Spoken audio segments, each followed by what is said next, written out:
사도행전 3장 1절부터 10절에 있는 말씀, 1절부터 10절에 있는 말씀 다 같이 있습니다. 제9시 기도 시간에 베드로와 요한이 성전에 올라갈새 나면서 못 걷게 된 이를 사람들이 메고 오니 이는 성전에 들어가는 사람들에게 구걸하기 위한 날마다 미문이라는 성전문에 두는 자라.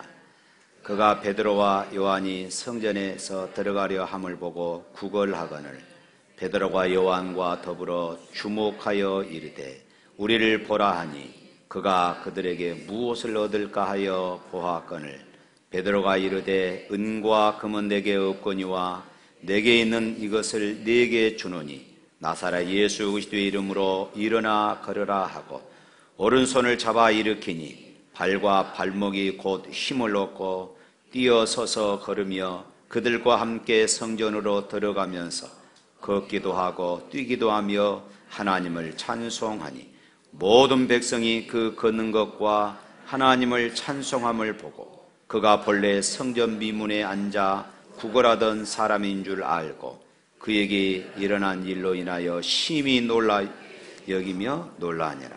아멘. 네, 미국의 16대 대통령이었던 링컨은 나라를 위해서 나라의 위기 앞에 기도하는 사람으로 참 유명한 대통령이었습니다. 미국 역사상 가장 참혹했던 전쟁은 남북전쟁을 말할 수 있을 것입니다. 약 4년에 걸쳐서 했던 이 전쟁은 전사자의 이 수가 무려 60만 명이나 되었다고 그럽니다. 이것은 북군에 의하면 이 노예 해방 전쟁이었습니다. 그 처참한 전쟁터 앞에서 남군과 북군이 모두 할 것 없이 이 전쟁을 이기게 해달라고 하나님 앞에 엎드려 그렇게 기도하기 시작했습니다. 당시 남부연합의 대통령은 제퍼슨 데이비스였고 북부연합 대통령은 아브라함 링컨이었습니다. 데이비스는 이 전쟁을 승리로 이끌기 위해서 남부연합의 전체 백성들에게 기도의 날을 선포했습니다. 그러면서 그는 이렇게 이야기를 했어요. 기도야말로 전능하시며 만사를 주관하시는 주님을 기쁘시게 해드리는 일이다. 기도는 적들과의 싸움에서 남부연합의 가담한 주들을 보호하고 지켜주는 방패가 되리라. 그런 기도에 대해서 이렇게 예찬하면서 남부의 연합군뿐만 아니라 남부에 소속된 모든 주들이 그렇게 하나님 앞에 기도하기를 요청했던 것입니다. 그런데 이 소식을 들은 이 링컨 이 북군 대통령은 남부군이 흑인들을 노예와 종처럼 부리면서 하나님께 드리는 이 기도의 모습을 아주 비판적으로 보았습니다. 그러면서 링컨은 이렇게 말했어요. 다른 사람의 이마에 흘러내리는 땀방울에서 자기 이속을 치를 욕심으로 감히 공의로우신 하나님의 도우심을 청한다는 건 정말 이상한 노릇이 아닐 수 없다. 남과 북이 모두 똑같은 성경을 읽고 한 하나님께 기도를 드리며 상대방을 이기게 해달라고 호소하고 있다. 양쪽의 기도가 모두 받아들여질 수 없다. 어느 쪽도 소원하는 바를 완전히 이룰 수 없다. 전능하신 하나님께서는 그분만의 목적을 가지고 계신다. 의미가 있는 그런 이야기죠. 링컨은 국가가 당하는 위기 앞에서 거만하게 자신의 의를 과시하지를 않았습니다. 그런 하나님께서 내 편이 되어 달라고 주장하기보다 우리가 이기게 해달라고 주장하기보다는 중요한 것은 우리가 하나님 편에 서 있는가, 이것을 더 중요시 여겼던 것입니다. 그리고 링컨은 이렇게 고백합니다. 수없이 무릎을 꿇을 수밖에 없었습니다. 그것 말고는 어디로도 갈 수 없다는 것을 너무나 분명히 알고 있었기 때문입니다. 그는 대통령으로서, 그는 지도자로서, 그는 전쟁터의 사령관으로서 하나님 앞에 무릎을 꿇을 수밖에 없었습니다. 그리고 그는 하나님이 내 편이 되어달라고, 우리 편이 되어달라고 기도한 것이 아니라 내가 하나님 편에 서 있게 해달라고 기도했던 것입니다. 아브라함 링컨은 기도하는 지도자였습니다. 하나님 눈으로 보았을 때 그는 하나님 편에 서고자 하는 사람이었고, 그리고 인간의 눈으로 보았을 때는 그는 하나님의 마음을 움직이는 그런 기도의 지도자였던 것입니다. 종종 교회가 무엇하는 곳이냐, 교인들은 도대체 무엇하는 사람들이냐 하는 이런 질문들을 받아보셨을 것입니다. 이 질문을 하는 이유는 교회를 비난하기 위한 그런 질문들입니다. 힘들고 어려운 기간과 사람들을 돕는 일에 교회와 그리고 성도들이, 예수 믿는 사람들이 더 많은 관심을 가졌으면 좋겠다 하는 이런 투로 지금 이야기하는 것입니다. 그런데 이 세상에 예수 믿는 사람들이 여러 가지 선한 일들을 참 많이 합니다. 우리나라 전체 사회복지시설 가운데 28% 정도의 기관을 우리 기독교에서 운영하고 있습니다. 그리고 불교는 9%, 천주교는 4%, 기타 종교에서는 2% 순으로 운영되고 있어요. 이렇게 기독교에서 30% 가까운 복지관을 운영하고 사회와 부르 이웃을 위해서 많은 봉사와 그리고 후원 사업들을 펼치고 있음에도 4% 정도밖에 되지 않는 그런 천주교는 사회 봉사를 오히려 많이 하고 있는 것처럼 그렇게 사람들이 느껴지고 있다는 말씀입니다. 왜 그럴까요? 기독교는 오른손이 하는 것을 왼손이 모르게 하라는 말씀을 믿고 하는 일을 드러내지 않을 뿐이지, 기독교가 그리고 예수 믿는 사람들이 하는 일들이 훨씬 더 많다는 것을 통계적으로도 나타나 있는 것입니다. 세상의 성도에게 요구하는 것이 무엇일까요? 세상이 교회에 요구하는 것이 무엇일까요? 그리고 교회가 그런 세상에 줄 수 있는 것, 그런 세상에 교회가 줄 수 있는 것, 성도가 세상을 향해 주어야만 하는 것은 무엇일까요? 아마도 올바른 복음 위에 세워진 교회에 다니면서 정상적으로 하나님의 말씀을 들었던 사람들은 다 알고 있을 것입니다.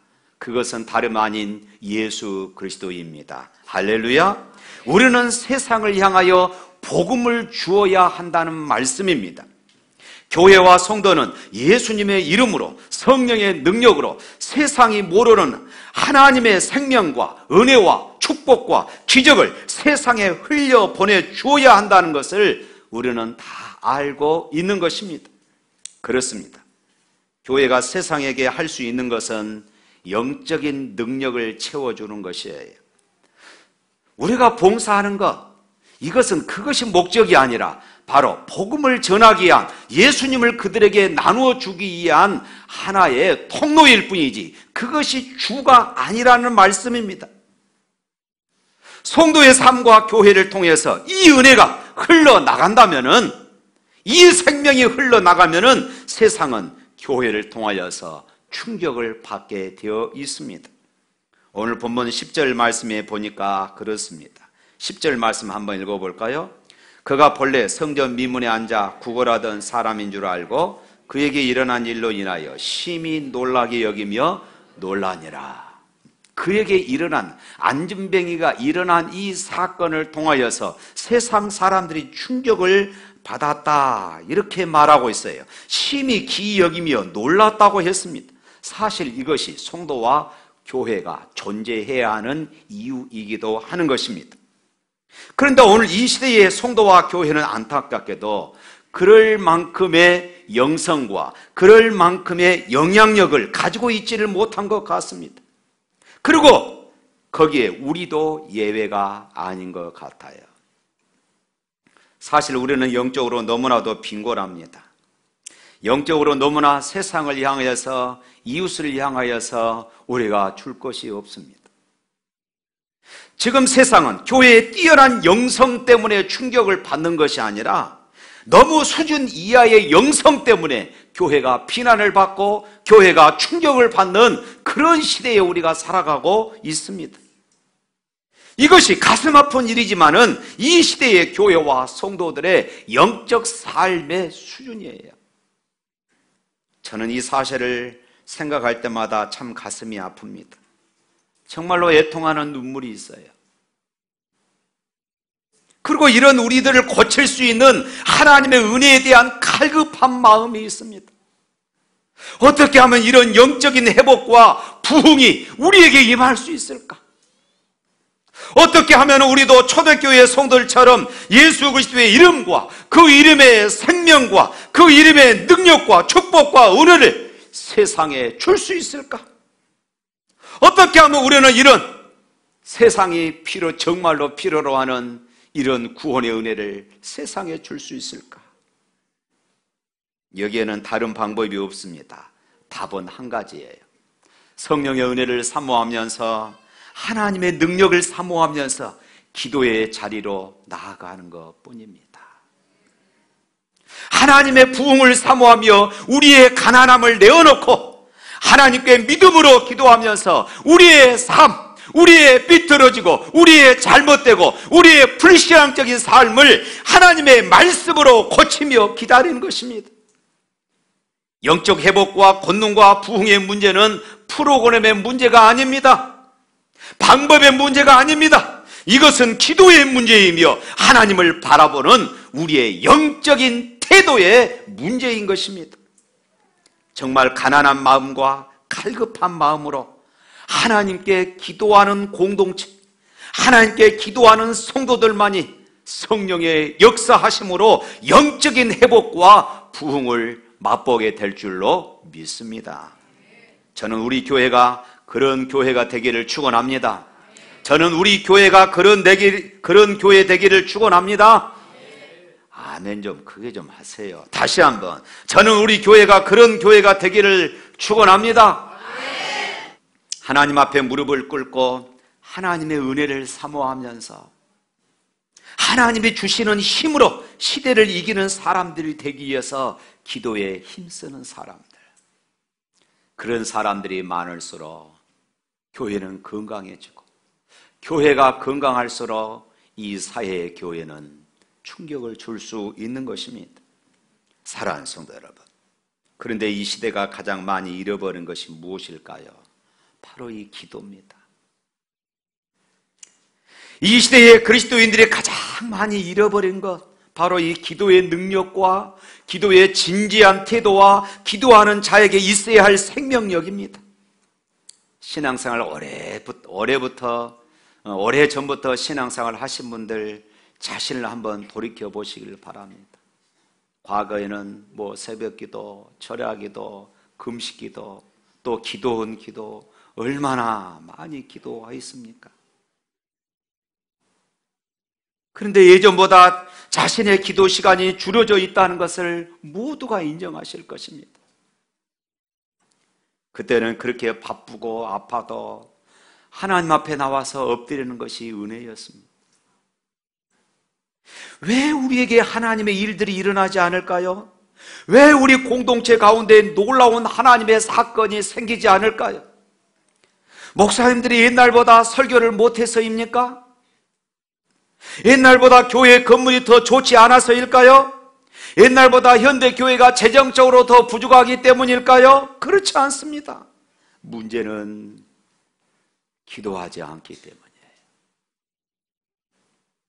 그리스도인들의 삶에 있어서 기도보다 더 중요한 것이 없음에도 불구하고 수많은 그리스도인들이 불행하게도 과거보다 기도의 시간이 줄어들고 있다는 사실입니다.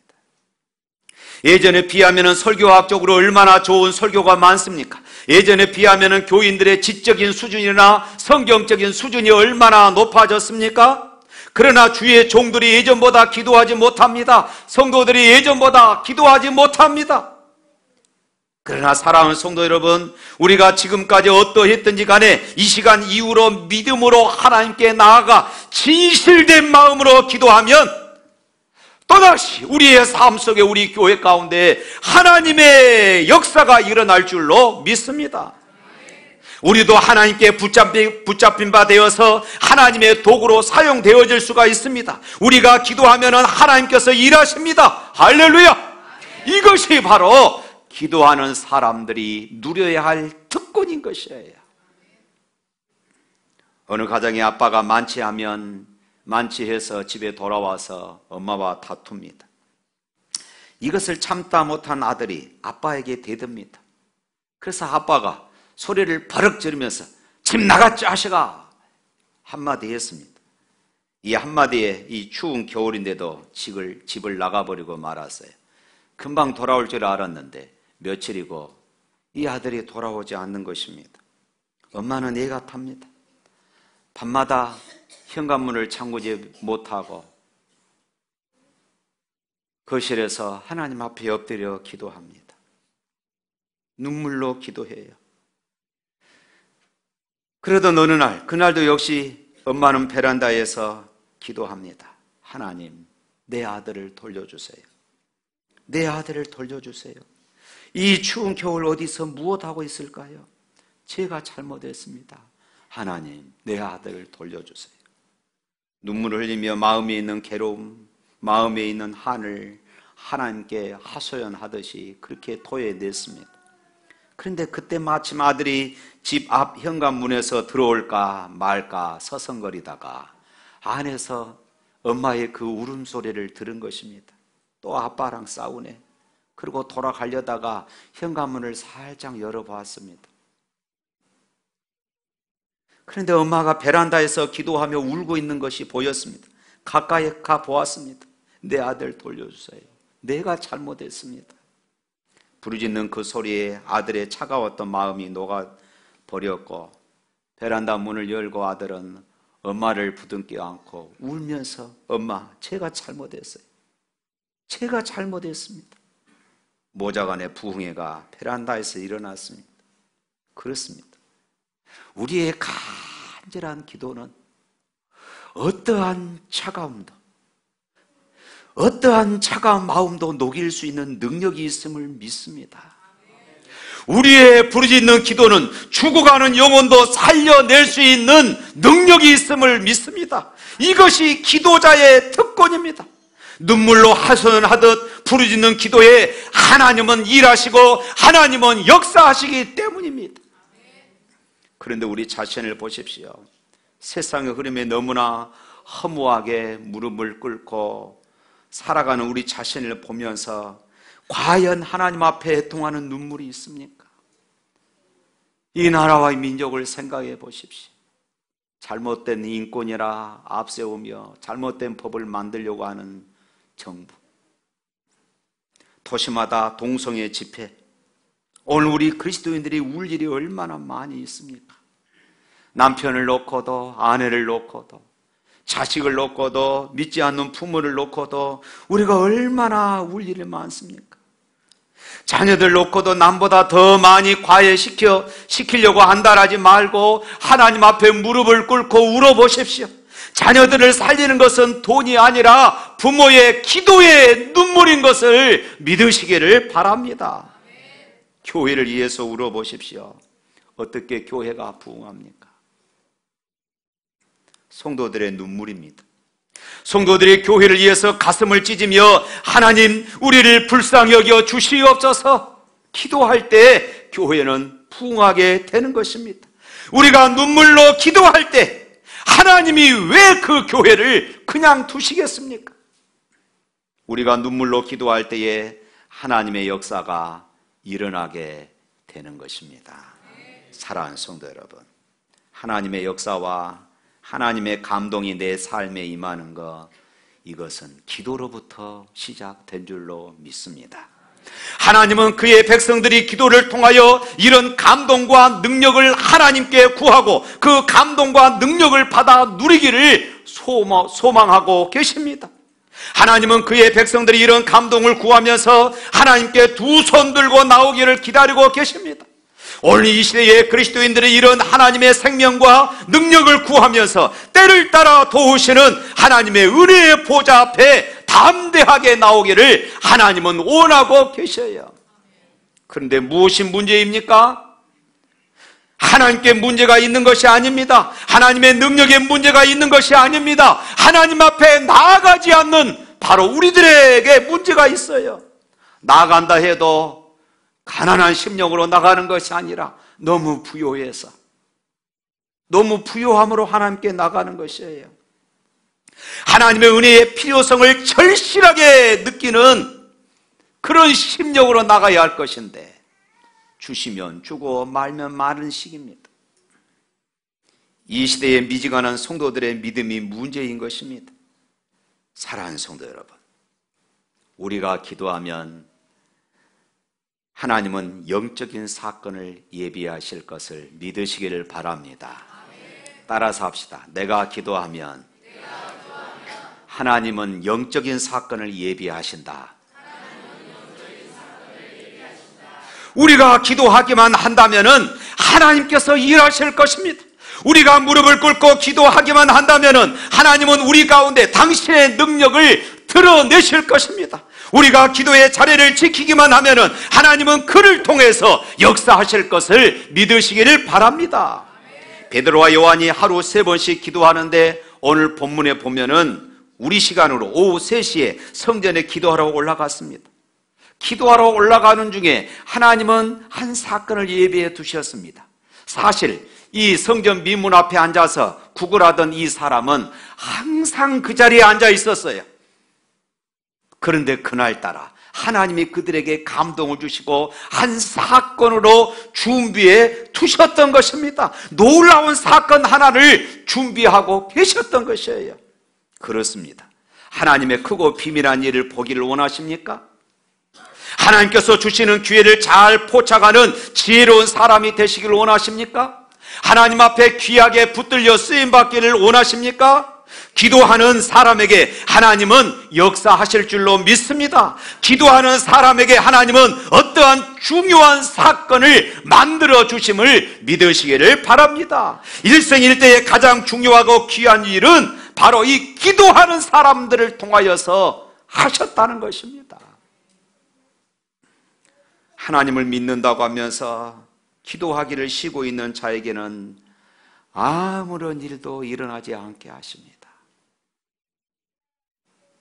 그러나 하나님의 능력을 덧입기 위해서 기도하러 나온 자들을 통하여서는 하나님은 베드로와 요한에게 한 사건을 준비하셨던 것처럼 우리에게도 사건을 준비해 놓고 계십니다.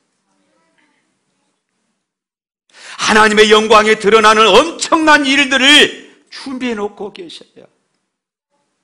이 기도의 특권을 누릴 수 있기를 주님의 이름으로 축원합니다. 사랑하는 성도 여러분, 혹시 여러분의 미래에 걱정하고 불안해하는 것 가지고 계십니까? 여러분의 불안과 두려움을 다 하나님께 맡기고 주님 앞에 눈물 뿌려 기도할 수 있기를 바랍니다. 기도하지 않으면 여러분의 불확실한 미래를 찾기 위해서 수단과 방법을 가리지 않고 애써야 하지만은 여러분들이 기도하는 그 순간, 여러분이 무릎을 꿇는 그 순간, 여러분들이 준비하는 그 모든 것들보다 훨씬 더 전능하신 하나님이 여러분의 미래를 준비하실 줄로 믿습니다. 사랑하는 성도 여러분, 누가 나사렛 예수 이름의 생명을 나누어 주는 감동적인 삶을 살아갈 수 있습니까? 누가 세상을 향하여서 영적인 충격과 도전을 줄 수 있습니까?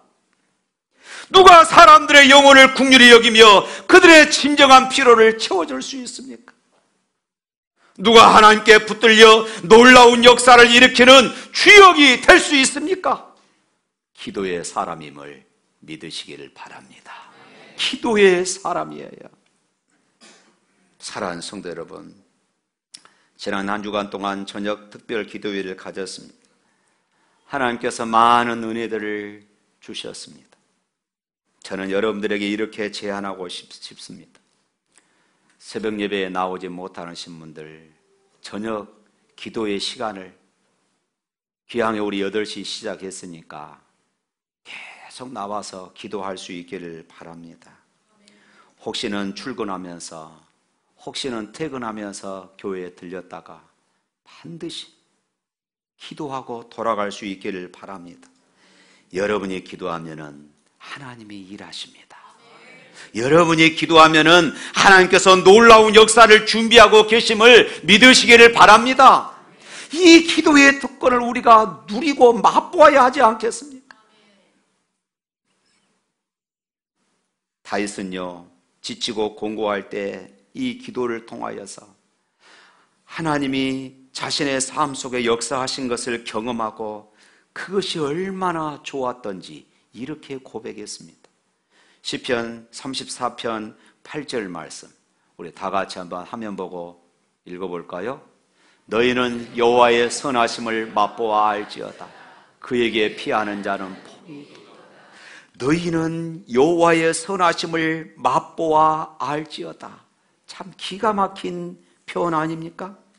하나님을 맛보아 안다고 했습니다. 여러분, 이것을 아십니까?